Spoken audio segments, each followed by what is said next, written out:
Bienvenidos a Oberon. ¿Dónde estás escuchando esto ahora? Cuéntanos en los comentarios. Suscríbete, activa la campanita y deja tu like. La noche es larga y las sombras tienen historias que contar. Me llamo Sofía, tengo 35 años y trabajo como maestra de historia en una escuela aquí en Mazatlán. Siempre soñé con ser madre, pero la vida me llevó por otros caminos. Después de algunos intentos fallidos de encontrar el amor, decidí que no necesitaba un marido para cumplir mi sueño. Empecé a investigar sobre la adopción y me enamoré de la idea, más aún con tantos niños necesitando un hogar aquí en nuestra región. El proceso de adopción fue largo y lleno de papeleo, pero valió la pena cada minuto. Cuando por fin me llamaron del albergue, diciendo que tenían un niño para mí, mi corazón casi se salió del pecho de alegría. Fui corriendo para allá, ansiosa por conocer a mi hijo. Ahí estaba él, un niño de 5 años, morenito y con una mirada medio perdida. Se llamaba Miguel. Miguel tenía un historial complicado. Sus padres biológicos trabajaban en uno de los muchos hoteles de la zona dorada, pero vivían en condiciones precarias y no podían cuidarlo. Lo llevaron al albergue, donde pasó los últimos 2 años. La trabajadora social me advirtió que podría tener algunos problemas de comportamiento, como ser más cerrado, tener miedo a los extraños y tal vez hasta ser un poco agresivo. No me importaron las advertencias. Estaba dispuesta a darle todo el amor y cariño que Miguel necesitaba para olvidar el pasado. Lo llevé a mi casa, una casona antigua y colorida cerca del mercado municipal, y le preparé un cuarto bien bonito, con juguetes y dibujos de barcos y gaviotas. Al principio, parecía medio asustado, pero poco a poco se fue soltando. Me llamaba mamita y me daba besitos. Yo estaba en las nubes. Los primeros meses fueron como un sueño. Miguel era un niño listo y cariñoso. Le encantaba jugar en la playa, comer raspados y escuchar los cuentos que yo inventaba sobre piratas y sirenas. Me contaba sobre los otros niños del albergue y sobre lo que quería ser cuando fuera grande. Parecía que éramos almas gemelas. Yo me sentía completa, como si un vacío dentro de mí se hubiera llenado. Pero con el tiempo, las cosas empezaron a cambiar. Miguel comenzó a tener pesadillas casi todas las noches, despertándose a gritos y todo sudado. Decía que había monstruos debajo de la cama y que no quería quedarse solo en la oscuridad. También empezó a pelear en la escuela, empujando y mordiendo a los otros niños. Me preocupé mucho, busqué ayuda. Llevé a Miguel con una psicóloga infantil, que dijo que estaba traumatizado por lo que había vivido antes. Comenzamos a hacer terapia y a tomar una medicina para que durmiera mejor. Al principio, parecía que estaba funcionando, pero después los problemas volvieron con más fuerza. Miguel estaba cada vez más difícil de controlar. Además de las pesadillas y las peleas, Miguel empezó a tener unas manías raras. Hablaba solo en el cuarto, con una voz ronca y extraña, como si estuviera imitando a alguien. Miraba al techo y se reía, como si estuviera viendo algo gracioso que solo él podía ver.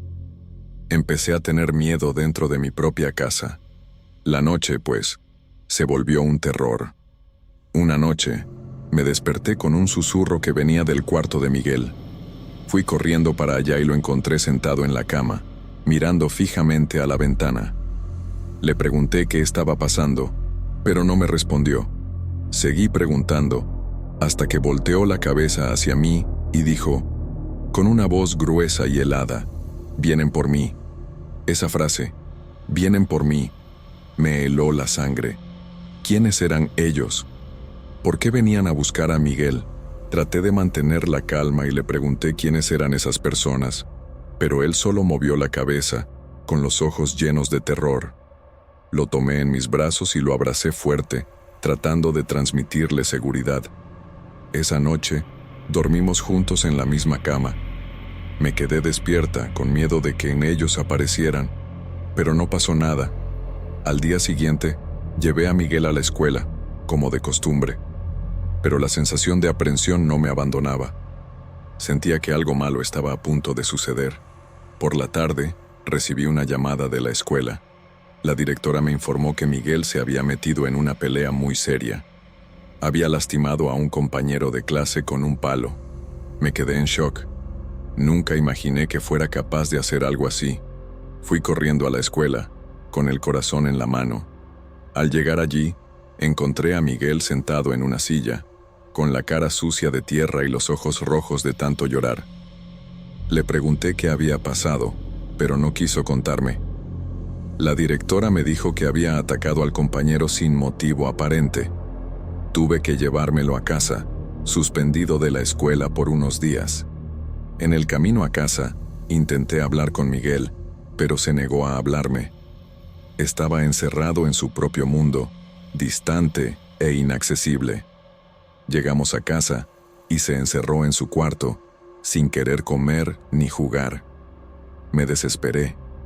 No sabía qué hacer para ayudarlo. Esa noche, decidí investigar el pasado de Miguel. Me comuniqué con la trabajadora social que lo había atendido en el albergue y le pedí información sobre sus padres biológicos.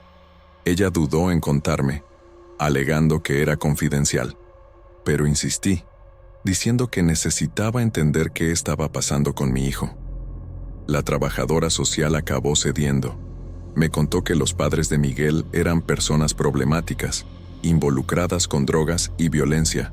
El padre había sido encarcelado por narcotráfico y la madre había abandonado al hijo. Miguel había presenciado escenas horribles en su infancia, que lo marcaron profundamente. Sentí un dolor en el corazón. La trabajadora social me reveló un detalle aún más perturbador. Dijo que la madre de Miguel practicaba rituales de magia negra y que había involucrado al hijo en sus prácticas macabras. Miguel había sido expuesto a energías negativas y a entidades sombrías que podrían estar influyendo en su comportamiento. Me quedé horrorizada. Esa noche, tuve una pesadilla terrible. Soñé que estaba en un panteón, rodeada de sombras y espíritus malignos. Vi a Miguel siendo llevado por una figura sombría que lo arrastraba hacia las tinieblas. Me desperté gritando, bañada en sudor frío. Estaba segura de que algo sobrenatural estaba pasando con mi hijo. Necesitaba protegerlo, costara lo que costara. Decidida a proteger a Miguel, comencé a investigar sobre rituales de magia negra y entidades sombrías. Descubrí que existían diversas formas de protegerse contra esas fuerzas malignas, como usar amuletos, hacer oraciones y bendecir la casa. Empecé a seguir esas prácticas, con la esperanza de alejar las energías negativas que estaban atormentando a mi hijo. Compré un crucifijo y lo coloqué en el cuarto de Miguel. También esparcí sal de grano por las esquinas de la casa para alejar a los malos espíritus. Comencé a rezar todas las noches, pidiendo protección para mí y para mi hijo. Llamé a un padre para que bendijera la casa, con la esperanza de purificar el ambiente. A pesar de todos mis esfuerzos, los problemas persistían.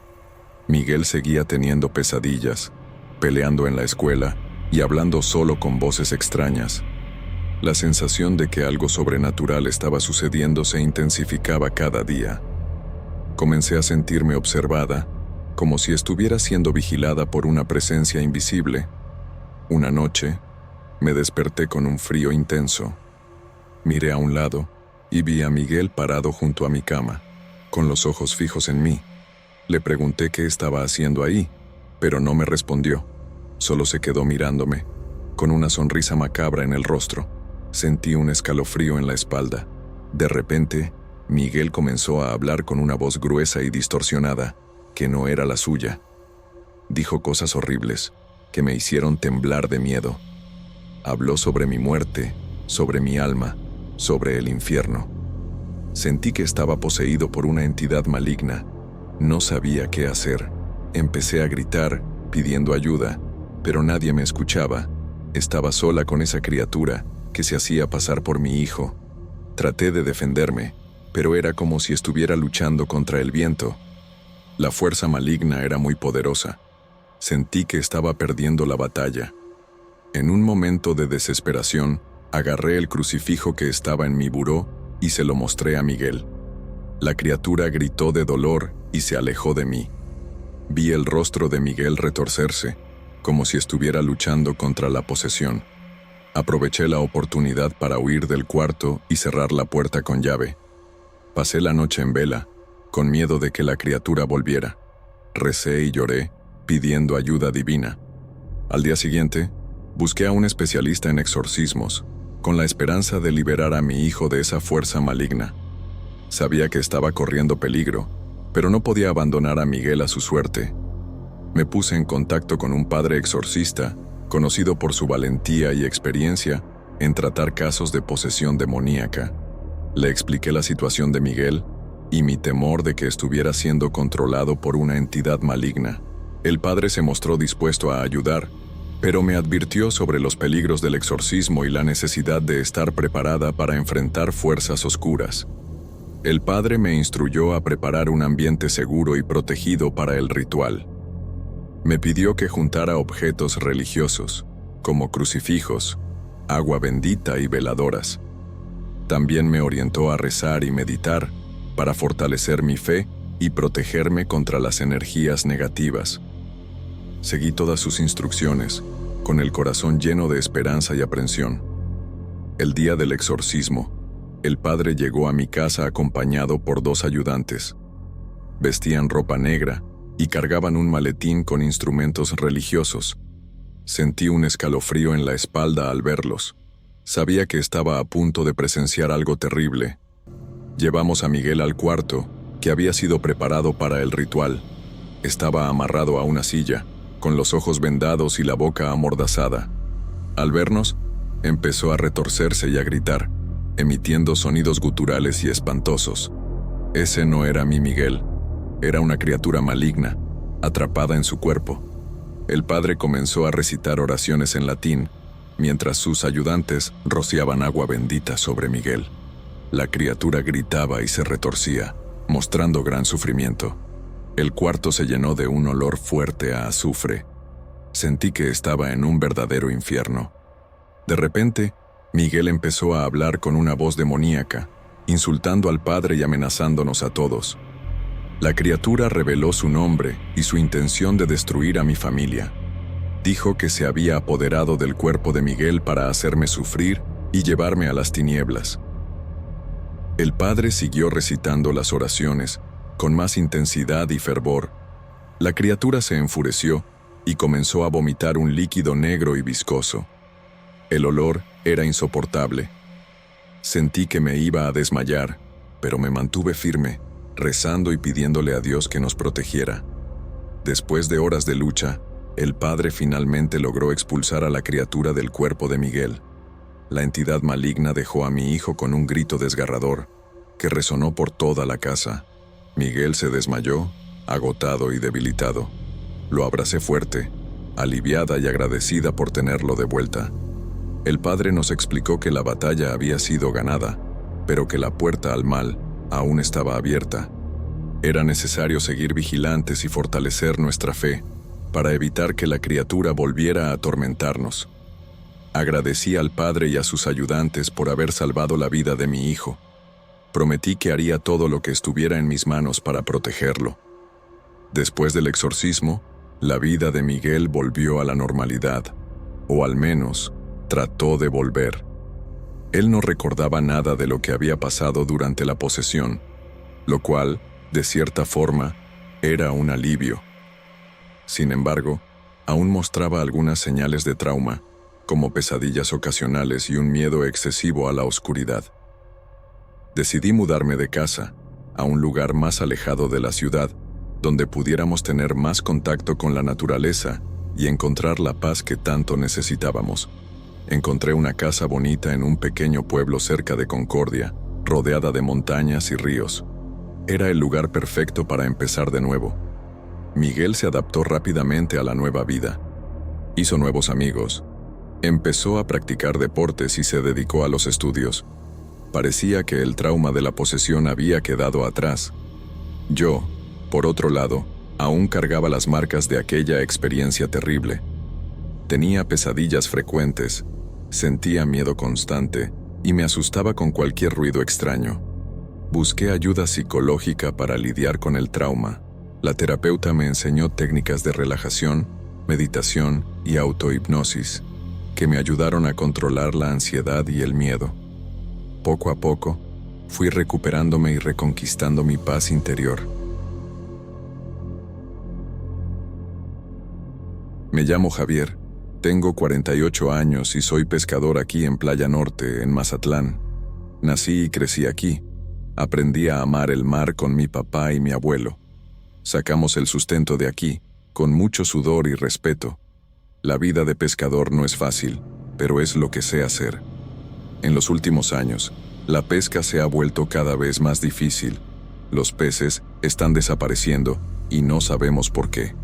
Vivo en una casita sencilla, cerca de la playa, con mi esposa y mis 2 hijos.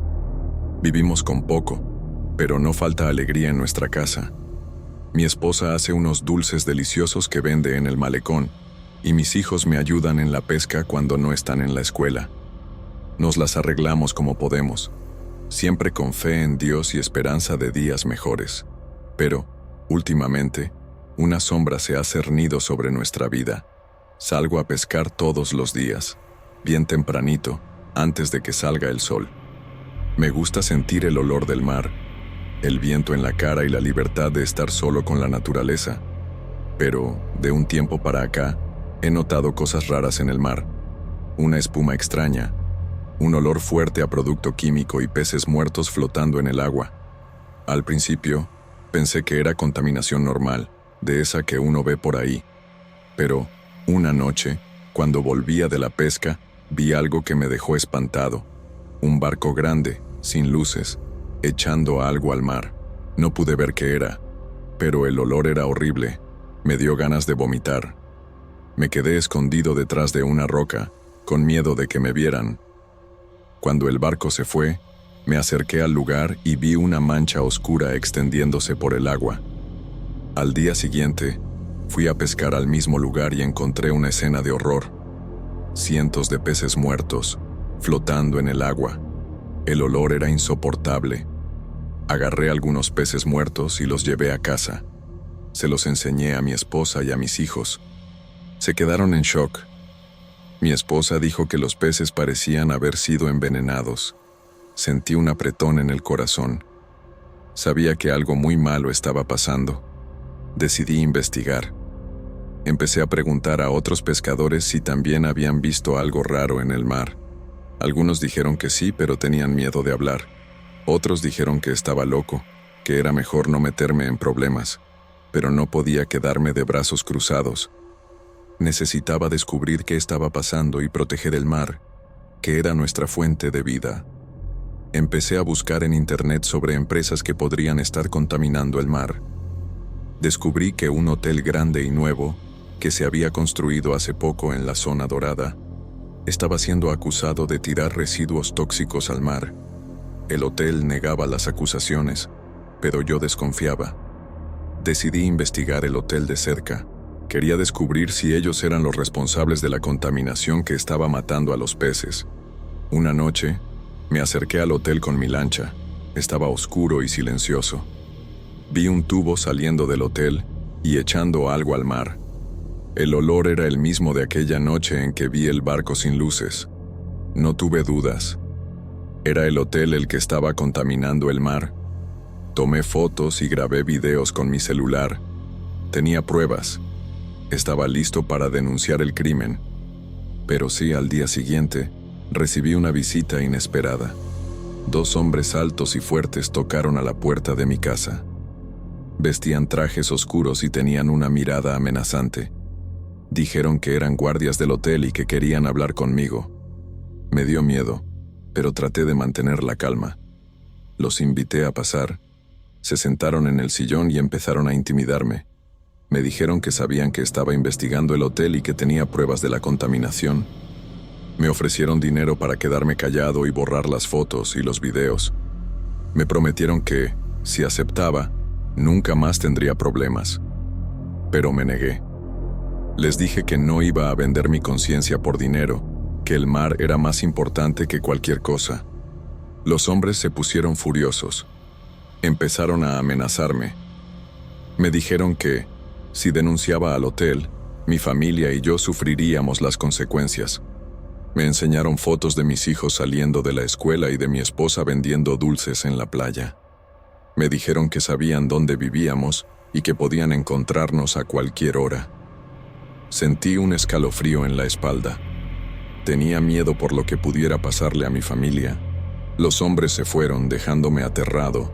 Mi esposa me preguntó qué había pasado. Le conté todo. Se puso desesperada. Me pidió que olvidara todo, que no me metiera en problemas. Me dijo que la seguridad de nuestra familia era más importante que el mar. Pero no podía. Sentía que tenía la responsabilidad de denunciar el crimen, aunque eso pusiera mi vida en riesgo. Pasé la noche en vela, pensando qué hacer. Sabía que el hotel era poderoso y que tenía muchos contactos. Si los denunciaba, podrían perjudicarme de muchas formas. Pero también sabía que, si no hacía nada, la contaminación seguiría matando a los peces y destruyendo el mar. La conciencia me pesaba. No podía dormir. Al día siguiente, decidí buscar ayuda. Fui a hablar con un amigo periodista que trabajaba en un periódico local. Le conté toda la historia y le mostré las fotos y los videos. Se quedó impactado y me prometió que iba a investigar el caso. Me dijo que iba a publicar un artículo en el periódico, denunciando al hotel y la contaminación. Sentí un alivio en el corazón. Ya no estaba solo. El periodista publicó el artículo en el periódico. La noticia causó un gran escándalo en la ciudad. La gente se indignó con el hotel. Organizaron protestas y manifestaciones frente al hotel. El ayuntamiento abrió una investigación. El hotel empezó a perder clientes y a tener pérdidas. La situación se estaba volviendo insostenible para ellos. Pocos días después, encontraron a mi amigo periodista muerto en su casa. La policía dijo que fue un asalto, pero yo no lo creí. Sabía que el hotel estaba detrás de su muerte. Sentí una rabia inmensa. Estaba dispuesto a todo para vengar la muerte de mi amigo y denunciar el crimen. Sabía que estaba en peligro, pero no iba a rendirme. Necesitaba hacer justicia. La muerte de mi amigo periodista me dejó trastornado. La tristeza y la rabia se mezclaban. Me sentía impotente ante el poder del hotel. Sabía que necesitaba ser más listo, cambiar la estrategia. Fue entonces cuando me acordé de Beto, un amigo pescador que tenía un contacto en el ayuntamiento, el viejo Ramiro, un tipo honesto y que amaba Mazatlán. Busqué a Beto y le conté todo lo que estaba pasando. Le hablé de la contaminación, de las amenazas, de la muerte del periodista. Se quedó en shock y me prometió que iba a hablar con Ramiro. Beto sabía que, si la denuncia llegaba directo al ayuntamiento, tendría más posibilidades de ser investigada a fondo, sin la influencia del hotel. Puse todas mis esperanzas en ese plan.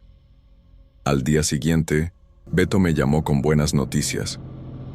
Ramiro se había puesto furioso con la historia y prometió que iba a llevar el caso adelante. Tenía contactos en la policía y en la fiscalía, e iba a activar a todos para investigar al hotel. Sentí un alivio enorme. Por fin teníamos una oportunidad de hacer justicia. Era como si se encendiera una luz al final del túnel. Ramiro actuó rápido. El mismo día, la policía hizo un operativo sorpresa en el hotel. Decomisaron documentos, computadoras y muestras del agua del mar. Descubrieron que el hotel estaba echando productos químicos ilegales en las tuberías, sin ningún tratamiento. Era un delito ambiental grave, con pruebas irrefutables. Aún así, a veces me pongo a pensar en el periodista, en Beto, en Ramiro, y en todos los que arriesgaron sus vidas para que la verdad saliera a la luz. Y me pregunto si la tranquilidad que siento hoy no es solo una tregua en una guerra que nunca termina. Al final, la avaricia y la maldad humana parecen ser tan vastas como el océano que tanto amo.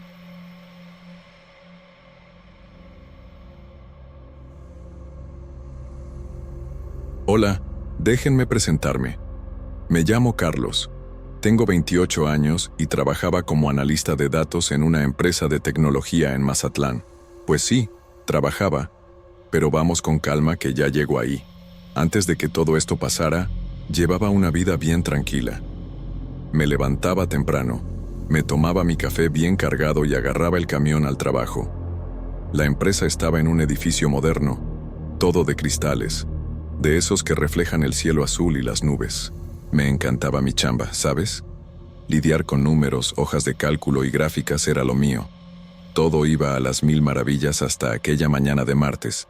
Llegué a la oficina como siempre, saludé a la banda y me senté en mi escritorio. Prendí la computadora y empecé a correr unos reportes de rutina. Fue ahí cuando noté algo raro. Unos datos que no cuadraban, unas inconsistencias por aquí y por allá. Al principio, pensé que era solo un error en el sistema, pero mientras más le buscaba, más extraño se ponía. Era como si hubiera un patrón ahí, ¿sabes? Algo que no debería estar pasando. Me intrigué y decidí investigar más a fondo. Pasé toda la mañana analizando esos números, cruzando información, tratando de entender qué estaba pasando. Y fue ahí cuando el sudor frío empezó a correrme por la frente. Me di cuenta de que había un flujo de datos personales de turistas saliendo de nuestra base. Direcciones, números de teléfono, hasta información de tarjetas de crédito. Todo eso siendo enviado a un servidor externo que nunca había visto antes. Mi corazón se aceleró. Eso no podía ser normal, ¿verdad? Decidí hablar con mi jefe, Raúl. Toqué la puerta de su oficina, con las manos temblando. «Jefe, necesito mostrarle algo», le dije, tratando de mantener la calma. Raúl me miró con cara de pocos amigos, pero me dejó entrar.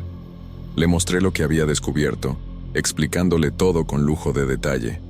Se puso pálido, los ojos bien abiertos fijos en la pantalla de la computadora.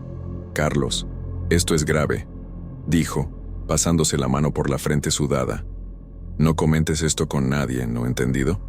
Yo me encargo». Salí de su oficina con un peso en el pecho. Algo me decía que esto no iba a terminar bien. Volví a mi escritorio, inquieto, mirando a los lados como si alguien pudiera estar vigilándome. El resto del día pasó como en una nebulosa. No podía concentrarme en nada más. En la noche, no pegué el ojo. Me la pasé pensando en todas las implicaciones de aquello. ¿Quién estaría detrás de este esquema? ¿Por qué estaban robando datos de turistas? Y lo peor, ¿será que mi empresa estaba metida en esto? 1000 teorías me pasaban por la cabeza, cada una más espantosa que la otra. Cuando salió el sol, ya estaba de pie, ansioso por volver al trabajo y descubrir más. Llegué temprano a la oficina, decidido a seguir investigando. Pero en cuanto entré me di cuenta de que algo andaba mal. Mi escritorio estaba limpio, la computadora apagada. Raúl vino hacia mí con cara de pocos amigos. «Carlos, tenemos que hablar», me dijo, llevándome a una sala de juntas vacía. Se me heló el corazón. Cerró la puerta y se volteó hacia mí con una mirada que nunca voy a olvidar. «Mira, chamaco, te metiste en algo que no debías», me dijo Raúl, con voz baja y amenazante. «Olvídate de lo que viste ayer, ¿entendido? Esto es más grande de lo que te puedes imaginar». Traté de argumentar, de decir que eso era ilegal, que teníamos que denunciarlo, pero Raúl me interrumpió. «Estás despedido, Carlos, y si yo fuera tú, me quedaba bien calladito sobre esto. Hay gente poderosa involucrada, y no les gustan los chismosos». Salí de ahí temblando, con la cabeza dando vueltas. ¿Qué era lo que había descubierto? Salí del edificio de la empresa como si estuviera en trance, apenas creyendo lo que acababa de pasar. Las palabras de Raúl resonaban en mi cabeza. Gente poderosa. Quédate calladito. Chale, ¿en qué lío me había metido? Caminé sin rumbo por las calles de Mazatlán, con el sol fuerte pegándome en la cara, pero ni sentía el calor. Mi mente iba a 1000 por hora, tratando de procesar todo aquello. Terminé parando en un café cerca de la playa, de esos llenos de turistas. Pedí un café bien cargado y me quedé observando a la gente a mi alrededor. Familias felices, parejas enamoradas, todos disfrutando sus vacaciones sin tener idea del peligro que corrían. ¿Y si no hacía nada? ¿Y si me quedaba callado como Raúl me había ordenado? No podía simplemente ignorar algo tan grave. ¿Pero qué podía hacer? Yo era solo un analista de datos desempleado contra quién sabe quién. Pasé el resto del día caminando por la ciudad, pensando en todas las posibilidades. ¿Denunciar a la policía? ¿Y si ellos también estaban metidos? ¿Contarle a la prensa? Pero ¿quién me creería sin pruebas? En la noche, volví a mi departamento agotado y paranoico. Tenía la sensación de que me estaban siguiendo, que ojos invisibles me vigilaban a cada paso. Cerré la puerta con llave y revisé todas las ventanas 2 veces antes de tirarme en la cama. No pude dormir bien, claro. Me la pasé imaginando hombres de traje invadiendo mi departamento en medio de la noche, llevándome a algún lugar oscuro donde nadie me encontraría. En la mañana, decidí que tenía que actuar. No podía quedarme quieto mientras gente inocente tenía sus datos robados.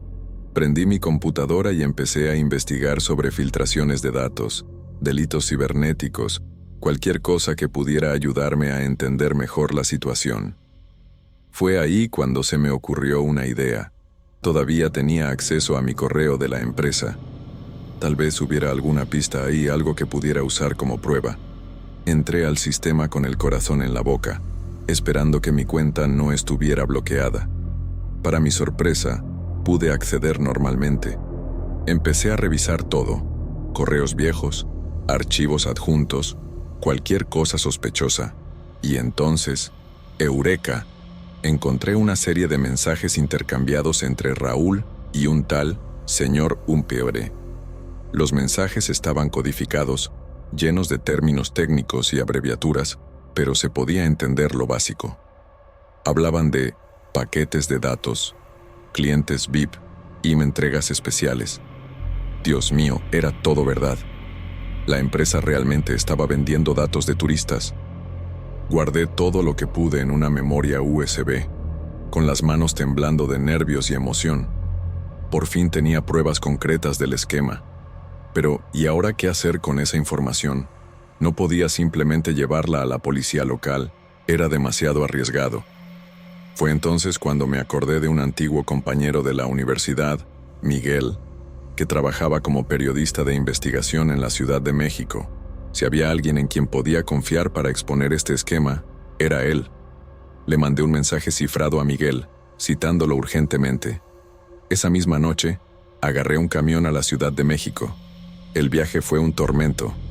En cada parada, me imaginaba que alguien de la empresa o del misterioso señor Upe se subiría al camión para agarrarme.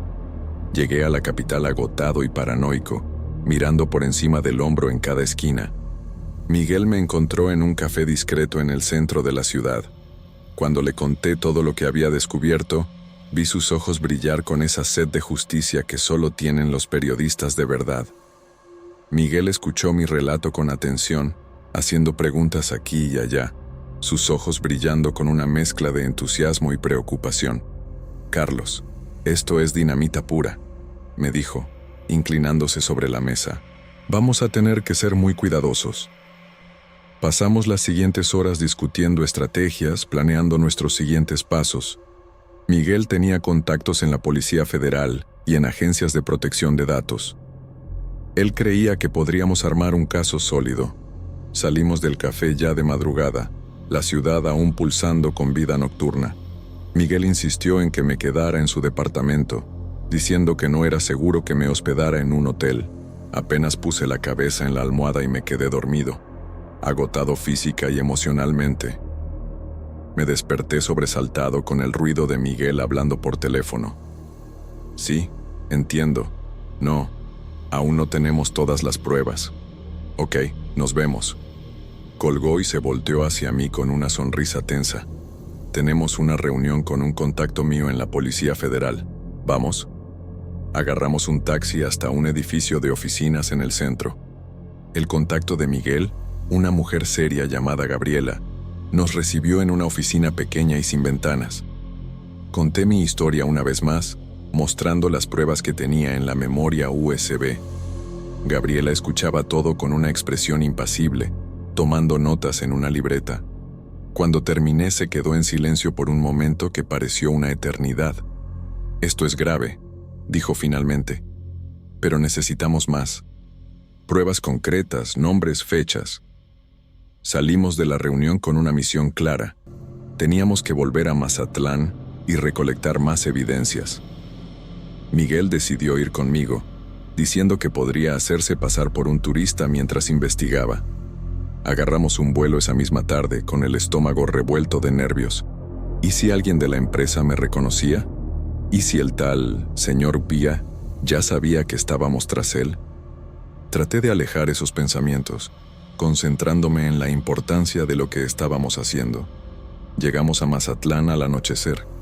Miguel se hospedó en un hotel turístico, mientras yo me quedé en un hostal barato en las afueras de la ciudad. Quedamos de vernos a la mañana siguiente para empezar nuestra investigación.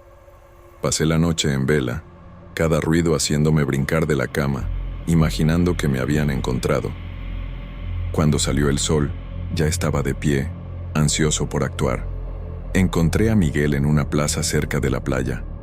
Había rentado un carro y pasamos el día dando vueltas por la ciudad, observando la sede de la empresa desde lejos, tratando de identificar patrones o personas sospechosas. Fue cuando notamos algo raro: varios carros de lujo, con vidrios polarizados, entrando y saliendo del estacionamiento de la empresa en horarios irregulares. «Esto no es normal para una empresa de tecnología», murmuró Miguel, tomando fotos discretamente con una cámara de largo alcance. Al tercer día de nuestra investigación, tuvimos un avance. Miguel logró hacerse amigo de uno de los guardias del edificio en un bar local. Después de unas cervezas, el guardia empezó a soltar información interesante. Habló sobre reuniones secretas que ocurrían en el último piso, sobre visitantes misteriosos que llegaban de madrugada. «Hay algo raro pasando ahí, carnal», dijo encogiéndose de hombros. «Pero uno solo hace su trabajo, ¿no?» Animados con la nueva información, decidimos arriesgarnos más. Miguel usó sus contactos para conseguir un gafete falso de mantenimiento, y una noche entramos al edificio. Mi corazón latía tan fuerte que pensé que nos iban a descubrir solo por el ruido. Subimos hasta el último piso, con las manos sudando. Fue cuando oímos voces viniendo de una sala al final del pasillo. Nos acercamos con cuidado, y lo que escuchamos me heló la sangre. Las voces venían amortiguadas a través de la puerta, pero se podían distinguir algunas palabras sueltas. Cargamento, datos, turistas VIP. Mi corazón dio un salto cuando reconocí la voz de Raúl. Miguel y yo intercambiamos miradas tensas. Él sacó una pequeña grabadora del bolsillo y la encendió, acercándola a la rendija de la puerta. Nos quedamos ahí, inmóviles, apenas respirando, por unos buenos 15 minutos. Cada segundo parecía una eternidad, el miedo de ser atrapados creciendo a cada instante. De repente, oímos pasos acercándose a la puerta. Entramos en pánico. Miguel me jaló del brazo y nos escondimos en un armario de limpieza cerca de ahí. Apenas habíamos cerrado la puerta cuando oímos a varias personas saliendo de la sala, hablando en voz baja. A través de una pequeña rendija, vi a Raúl acompañado de 3 hombres que nunca había visto antes. Todos de traje caro, con un aire de quienes mandan en todo. ¿Sería uno de ellos el famoso señor Mite? Esperamos unos minutos más antes de salir de nuestro escondite, con el corazón aún acelerado.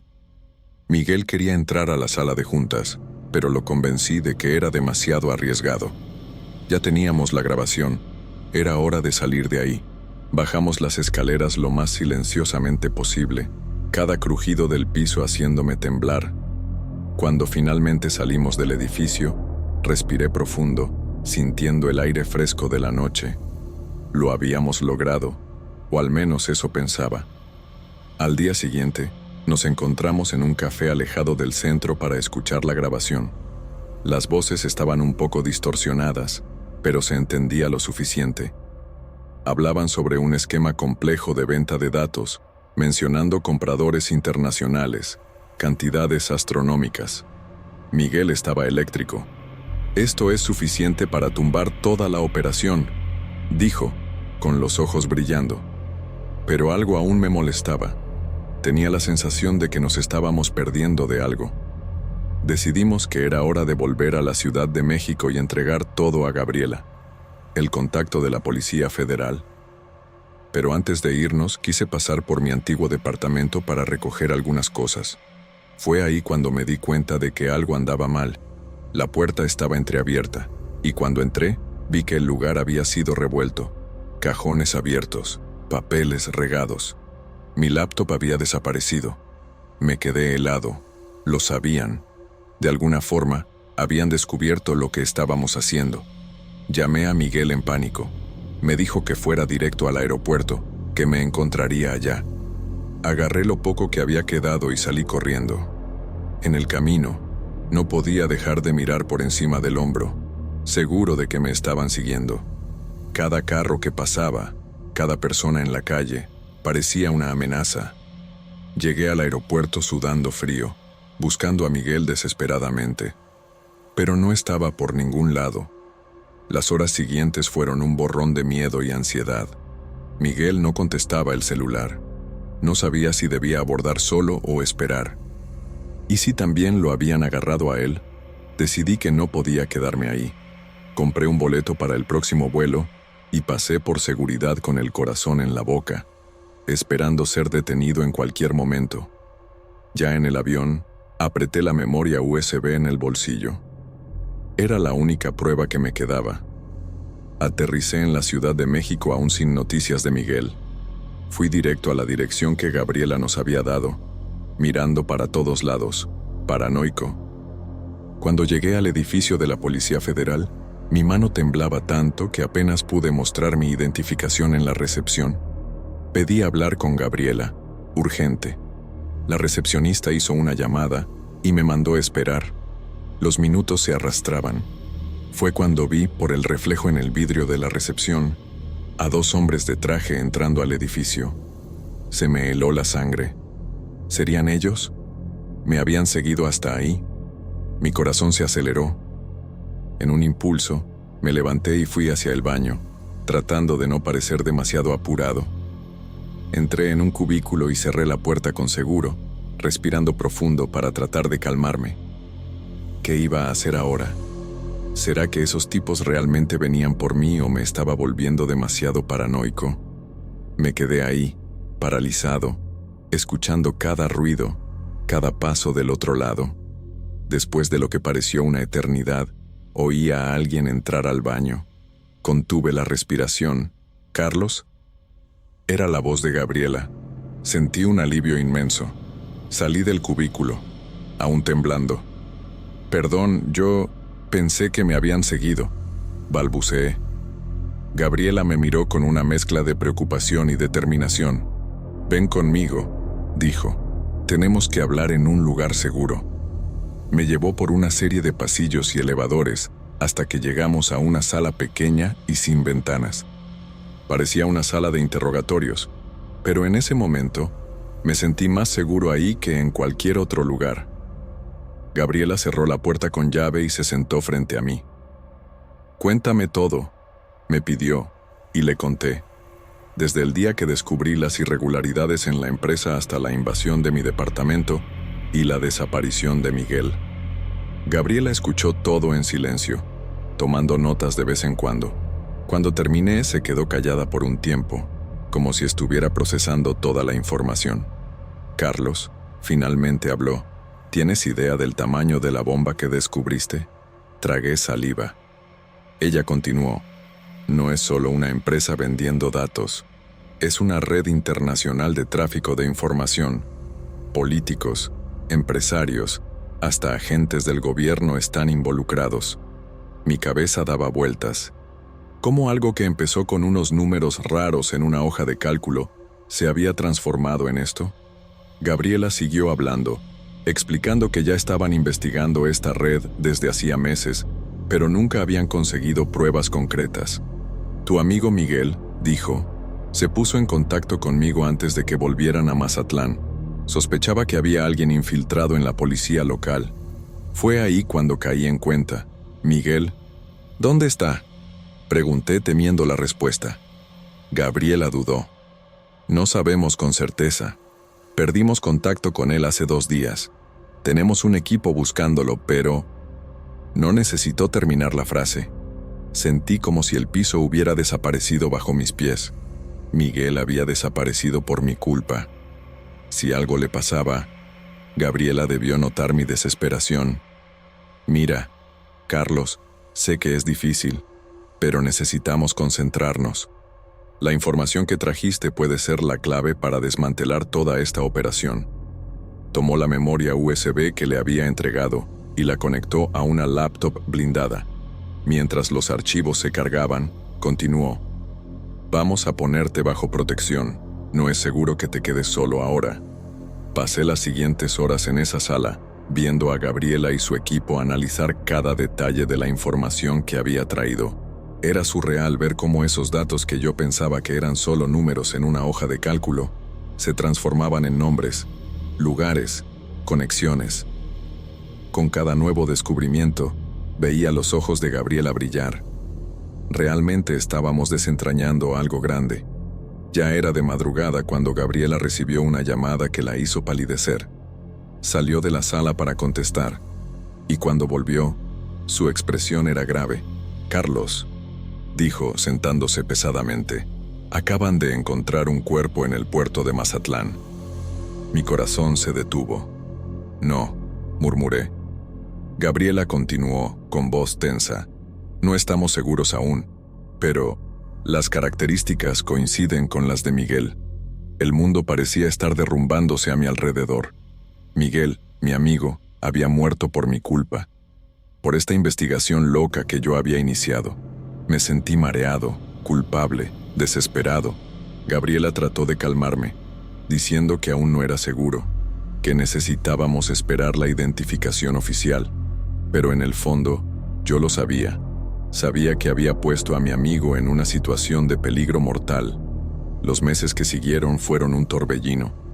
Las investigaciones se profundizaron, revelando una red de corrupción mucho más grande de lo que imaginábamos. Cada nuevo descubrimiento parecía abrir una caja de Pandora aún peor. «Hola, me llamo Ana. Tengo 32 años y soy trabajadora social. Vivo en un pequeño departamento colorido, como la misma ciudad, en Mazatlán. Siempre me he dedicado a ayudar a familias en situación vulnerable, un trabajo que amo, pero que, lo confieso, me ha consumido mucho en los últimos años. El ritmo aquí es más tranquilo que en otras ciudades, pero la pobreza y los problemas sociales también están presentes. Últimamente, el cansancio se ha transformado en algo más profundo, una tristeza constante que me acompaña en todo momento. El trabajo, que antes me traía tanta satisfacción, ahora parece una carga.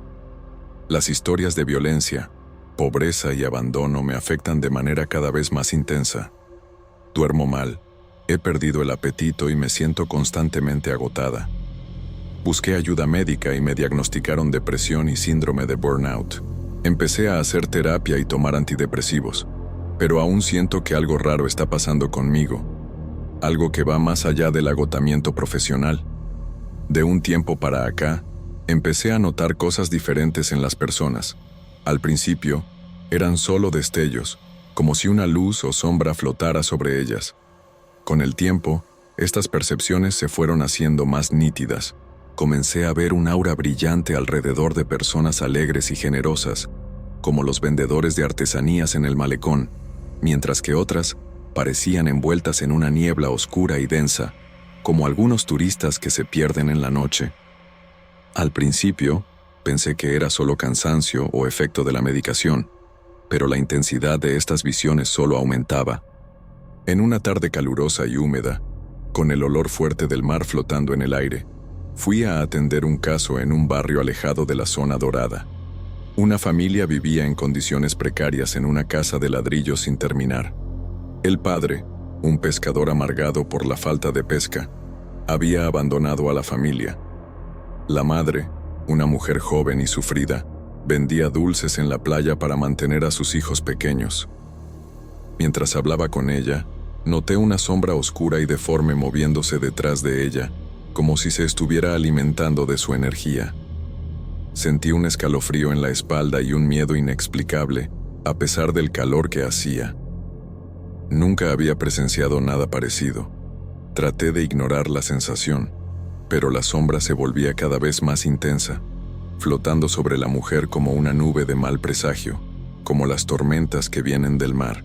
Me esforcé por mantener la calma y continuar la entrevista, pero con cada palabra que ella decía, la sombra parecía acercarse más, envolviéndola en un abrazo sofocante. De repente, la mujer empezó a toser violentamente, como si se estuviera ahogando. Sus ojos se abrieron de par en par y se agarró el cuello, tratando desesperadamente de respirar. Los niños, asustados, comenzaron a llorar. Intenté ayudarla, pero era como si una fuerza invisible la estuviera estrangulando, como las olas que rompen con fuerza contra las rocas. La sombra se intensificó aún más, apoderándose de todo el ambiente. La mujer se desmayó en mis brazos, pálida y sin pulso. Entré en pánico y empecé a gritar pidiendo ayuda. Los vecinos acudieron y llamaron a una ambulancia. Mientras esperábamos la llegada de los paramédicos, observé cómo la sombra se disipaba lentamente, como si estuviera satisfecha con lo que había hecho. Un silencio sepulcral se apoderó de la casa, interrumpido solo por el llanto de los niños. Los paramédicos llegaron rápidamente e intentaron reanimar a la mujer, pero era demasiado tarde. Había fallecido. Sentí un nudo en la garganta y las lágrimas empezaron a rodar por mi cara. Nunca me había sentido tan impotente y aterrorizada. La sombra, la muerte, todo parecía obra de algo sobrenatural, como las leyendas que los pescadores cuentan sobre el mar. La muerte de aquella mujer me afectó profundamente. No podía sacarme la escena de la cabeza. La sombra, la asfixia, la impotencia, todo me atormentaba. Empecé a tener pesadillas frecuentes, reviviendo el momento de la muerte de la mujer una y otra vez. Me despertaba en medio de la noche, bañada en sudor frío, con la sensación de que algo maligno me estaba observando. El miedo se volvió mi compañero constante. Decidí alejarme del trabajo por un tiempo. Pedí una incapacidad médica y me encerré en mi departamento. No quería ver a nadie, no quería hablar con nadie.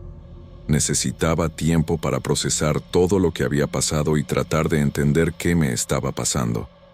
La terapia y la medicación parecían ya no hacer efecto. Sentía que estaba perdiendo el control de mi propia mente. En una noche de insomnio, decidí investigar sobre mediumnidad y fenómenos paranormales en Internet. Encontré varios relatos de personas que afirmaban tener la capacidad de ver auras y otras energías. Algunos hasta mencionaban la existencia de entidades sombrías que se alimentaban de la energía vital de las personas. Cuanto más leía, más me convencía de que lo que había presenciado no era producto de mi imaginación. Decidí buscar ayuda de un especialista en espiritismo, un señor llamado Don Ricardo, que era conocido en Mazatlán por sus conocimientos sobre el mundo espiritual. Vivía en una casa antigua y misteriosa en un barrio alejado de la ciudad. Hice una cita y fui a verlo, ansiosa y aprensiva. Al entrar a la casa, sentí una energía diferente, una mezcla de paz y misterio. Don Ricardo me recibió con una sonrisa acogedora. Era un hombre de edad avanzada, con cabellos blancos y ojos penetrantes. Me invitó a sentarme y me ofreció un té de hierbas.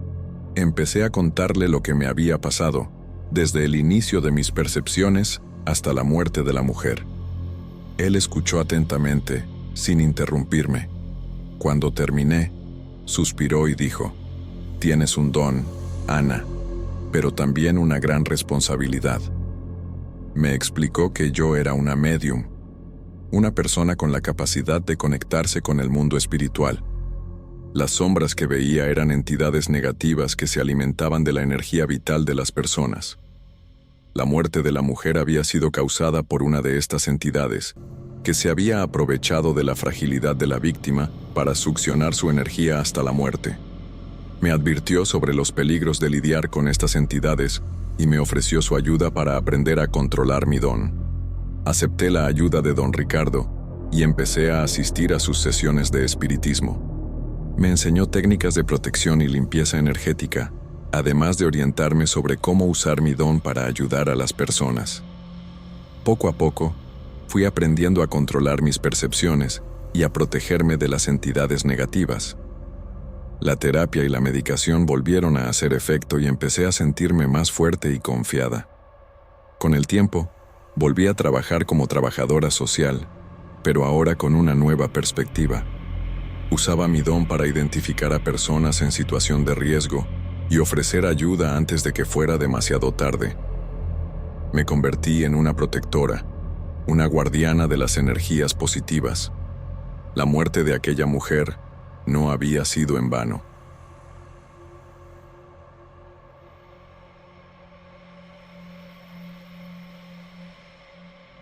Hola, banda. Me llamo Lucas. Tengo 16 años y vivo en Mazatlán, una ciudad costera en Sinaloa, México. Ya saben cómo es, ¿no? Es el lugar turístico donde todo mundo se conoce y chismea sobre la vida ajena.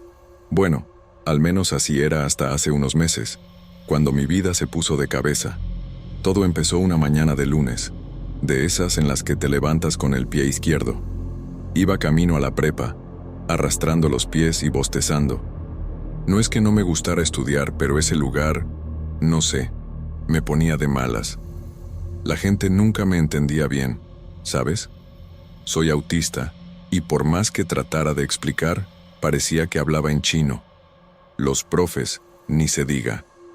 Vivían regañándome por cosas que ni entendía bien. Ese día, la cosa se fue al traste. La profe de mate estaba explicando algo sobre funciones, y yo, como siempre, andaba perdido en mis pensamientos. De repente, me llama al frente del salón. Mi corazón se aceleró, mis manos empezaron a sudar. «Lucas, ven a resolver esta ecuación en el pizarrón», dijo, con esa voz chillona que me daba escalofríos. Me quedé helado. No podía moverme, mucho menos hablar. Todo el salón me estaba mirando. Podía sentir las miradas quemándome la nuca. La profe insistió, su voz poniéndose cada vez más enojada. Cuando por fin pude balbucear algo, ya estaba echando humo. «A la dirección. Ahora», gritó, apuntando a la puerta. Salí del salón con las piernas como gelatina, el corazón en la boca. No era la primera vez que pasaba, pero esta vez dolió más. ¿Por qué nadie entendía que solo necesitaba un poco más de tiempo? ¿Por qué me trataban como si fuera tonto o maleducado? Mientras caminaba por los pasillos vacíos, sentí que la rabia crecía dentro de mí. Fue ahí cuando pasó. En medio del pasillo, oí una voz. No era como las otras voces que a veces resonaban en mi cabeza. Esta era diferente. Era real. «Yo te entiendo, Lucas», dijo la voz suave como un susurro. Miré alrededor, asustado, pero no había nadie. «No tengas miedo», continuó la voz. «Yo puedo ayudarte a vengarte de ellos». En ese momento, algo dentro de mí cambió. Era como si una puerta que ni sabía que existía se hubiera abierto. Sentí un escalofrío recorrer mi espalda, una mezcla de miedo y emoción. Parte de mí quería salir corriendo de ahí, pero otra parte quería escuchar más. «¿Quién eres?», pregunté en voz alta, sin importarme si alguien me oía. La voz se rió, un sonido que parecía venir de todos lados y de ningún lado al mismo tiempo. «Alguien que entiende tu dolor», respondió. «Alguien que puede darte el poder de cambiar las cosas». Y así, en ese pasillo vacío de mi prepa en Mazatlán, tomé una decisión que cambiaría mi vida para siempre. Esa noche, no pude pegar el ojo. Me la pasé repasando en la cabeza lo que había pasado en el pasillo. ¿Será que me estaba volviendo loco? Pero la voz se oía tan real. Me revolví en la cama, inquieto, escuchando el ruido de las olas del mar de Mazatlán allá afuera. Era raro cómo ese sonido, que siempre me había calmado, ahora parecía solo aumentar mi ansiedad. Al día siguiente, volví a la prepa con el corazón en la mano. No sabía qué esperar. ¿Será que la voz iba a aparecer de nuevo? Parte de mí deseaba que sí, otra parte se estaba muriendo de miedo. Las clases pasaron como en una nebulosa. Apenas ponía atención. Me la pasaba mirando a los rincones, esperando oír ese susurro de nuevo. Fue hasta la hora del recreo que pasó. Estaba sentado solo en un rincón del patio, como siempre, cuando oí: «Hola de nuevo, Lucas». Pegué un brinco. La voz había vuelto. ¿Quién eres?», tartamudeé, mirando a los lados para ver si alguien me estaba jugando una broma. «Soy alguien que quiere ayudarte», respondió la voz. «Alguien que entiende cómo es ser diferente, ser incomprendido». Sentí un escalofrío. Era como si la voz hubiera leído mis pensamientos más profundos. «¿Cómo puedes ayudarme?», pregunté, medio desconfiado, medio curioso. La voz se rió de nuevo, ese sonido que parecía venir de todas partes. «Puedo enseñarte a usar tu mente de formas que nunca imaginaste», dijo. «Puedo darte el poder de hacer que la gente te respete o te tema». Mi corazón se aceleró.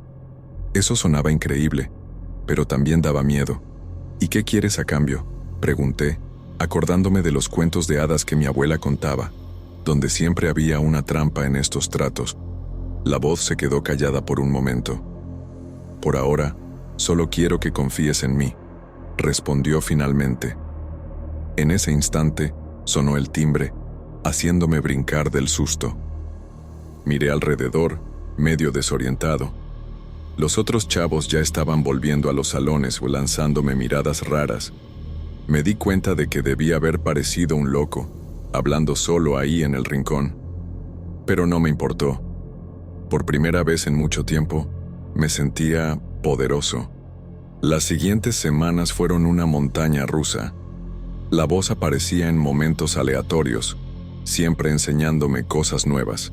Aprendí a concentrarme de una manera diferente, a notar cosas que antes pasaban desapercibidas. Y lo más increíble, empecé a notar que, a veces, cuando me concentraba mucho, pasaban cosas raras a mi alrededor. Una vez, cuando uno de los bravucones de la escuela venía hacia mí con cara de pocos amigos, deseé con todas mis fuerzas que se tropezara. Y adivina qué, se cayó de boca, como si lo hubiera empujado una fuerza invisible. Otra vez, durante un examen particularmente difícil, logré oír los pensamientos de la chava más inteligente del salón, como si estuviera hablando en voz alta. Pero no todo era miel sobre hojuelas. Cuanto más usaba estos poderes, más cansado me sentía, y había momentos en que la voz se ponía diferente, más oscura, casi amenazante. Empecé a preguntarme si había tomado la decisión correcta ese día en el pasillo. ¿Será que no me había metido en un lío más grande del que podía manejar? Era un viernes por la tarde cuando las cosas empezaron a ponerse realmente raras. Estaba en la clase de historia, tratando de concentrarme en lo que el profe decía sobre la Revolución Mexicana, cuando sentí esa sensación familiar. La voz había vuelto, pero esta vez sonaba diferente, más urgente, casi desesperada. «Lucas, tienes que salir de ahí ahora», susurró la voz en mi cabeza. Me quedé helado. Nunca la había oído así antes. «¿Qué? ¿Por qué?», pensé de vuelta, con el corazón acelerado. «No hay tiempo para explicar. Confía en mí. Sal del salón ahora», insistió la voz. Sin pensarlo dos veces, me levanté de la silla y corrí hacia la puerta. El profe gritó algo detrás de mí, pero ya estaba en el pasillo. Corrí como si mi vida dependiera de ello, guiado por la voz que ahora sonaba como un zumbido constante en mi cabeza. Cuando llegué al patio, oí un estruendo ensordecedor viniendo de atrás. Me volteé a tiempo para ver una nube de polvo saliendo de las ventanas de mi salón. Se armó un desmadre. Alumnos y profes corrían para todos lados. Los gritos hacían eco por toda la prepa. Yo me quedé ahí parado, en shock, tratando de procesar lo que acababa de pasar. Fue cuando caí en cuenta, si no hubiera salido, si la voz no me hubiera avisado, sentí que mis piernas se doblaban y caí de rodillas al suelo. En los días siguientes, la escuela estuvo cerrada para investigación. Al parecer, parte del techo se había caído justo encima de mi pupitre. Nadie podía explicar cómo había pasado tan de repente, pero yo sabía, o al menos creía saber, La voz me había salvado, pero ¿cómo? ¿Cómo podía saberlo?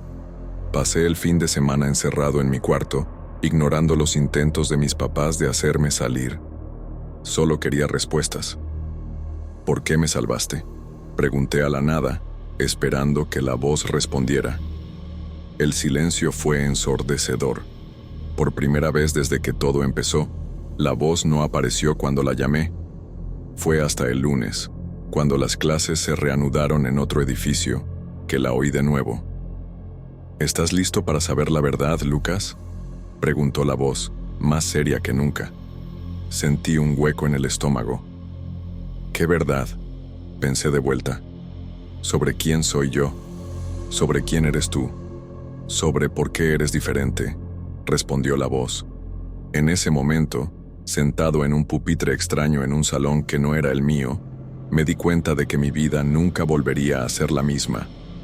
La voz empezó a contarme una historia sobre un experimento secreto realizado en Mazatlán hace años, sobre niños con habilidades especiales, sobre un poder que ni imaginaba que existía, y conforme hablaba, sentía que apenas estaba rascando la superficie de algo mucho más grande y mucho más aterrador de lo que podría haber imaginado. La voz siguió contándome cosas que parecían salidas de una película de ciencia ficción. Habló sobre un proyecto secreto del gobierno mexicano, realizado en Mazatlán hace décadas, que buscaba crear personas con habilidades telepáticas. Yo, al parecer, era el resultado de ese experimento. Mis papás, bueno, ellos no eran mis papás biológicos, pero ¿cómo es posible?, pregunté mentalmente, sintiendo que mi mundo se derrumbaba. ¿Nunca te preguntaste por qué eres diferente? ¿Por qué puedes hacer cosas que los demás no pueden?, respondió la voz. Flashbacks de momentos raros de mi infancia empezaron a pasar por mi cabeza, cosas que había hecho y nunca entendí cómo. En los días siguientes, vivía en un estado de shock constante. Iba a la escuela, volvía a casa, pero era como si estuviera en piloto automático. La voz seguía contándome más detalles, enseñándome a controlar mejor mis habilidades. Pero ahora todo tenía un sabor amargo. No era quien pensaba que era. Toda mi vida era una mentira. Empecé a observar a mis papás con otros ojos. ¿Será que ellos sabían? ¿Eran parte del experimento? ¿O eran tan víctimas como yo? Quería confrontarlos, pero la voz me advirtió que no lo hiciera. Aún no es seguro, decía. Hay personas que quieren usarte, Lucas. Personas peligrosas. En la escuela, las cosas también cambiaron. Después del incidente del techo, los otros chavos empezaron a mirarme diferente. Algunos con miedo, otros con curiosidad. Podía sentir sus pensamientos, sus emociones. Era abrumador. A veces, deseaba poder apagar todo esto, volver a ser el Lucas de antes. Pero sabía que eso era imposible. Fue una tarde de miércoles que todo llegó al punto máximo. Iba de regreso a casa cuando noté un carro siguiéndome. Al principio, pensé que era mi paranoia, pero la voz en mi cabeza se puso agitada. «Corre, Lucas, te encontraron». Sin pensarlo 2 veces, salí disparado por la calle, mi corazón latiendo como tambor. Corrí como nunca antes había corrido, dando vueltas al azar, tratando de despistar a quien fuera que me estuviera persiguiendo. Podía oír el motor del carro acelerando detrás de mí. En pánico, me concentré con todas mis fuerzas, deseando que algo, lo que fuera, les impidiera alcanzarme. De repente, oí un estruendo. Miré hacia atrás y vi que el carro se había estrellado contra un poste que parecía haber surgido de la nada. Me quedé paralizado por un momento, dándome cuenta de lo que acababa de hacer.